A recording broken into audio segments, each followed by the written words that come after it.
तुमचे पैसे बँकेत ठेवण्यापेक्षा त्या पैशाला जर वाढवायचं असेल तर फंड म्हणजे काय ते एका मिनिटामध्ये समजून घ्या. फंड म्हणजे अनेक लोकांनी एकत्र केलेला पैसा म्हणजेच फंड. हा पैसा तज्ज्ञ लोक शेअर्समध्ये, सोन्यामध्ये, सिल्वरमध्ये अशा इतर ठिकाणी हे पैसे गुंतवतात, जेणेकरून हा पैसा वाढू शकेल. उदाहरण बघूयात. 100 लोकांनी प्रत्येकी 1000 रुपये दिले तर तयार झाला 1,00,000 रुपयांचा फंड. यानंतर फंड मॅनेजर हा पैसा वेगवेगळ्या ठिकाणी गुंतवतो. तर मग तुम्हाला वाटेल याचा फायदा काय? तर यामध्ये फायदा हा आहे, यामध्ये कमी पैशात गुंतवणूक सुरू करता येते. नंबर 2, जोखीम कमी होते.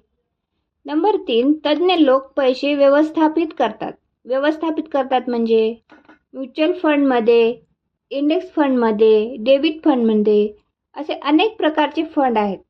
त्यामध्ये पैसे आपले गुंतवतात. म्हणूनच छोटी बचत प्लस योग्य फंड बरोबर मोठं भविष्य, सुरक्षित भविष्य.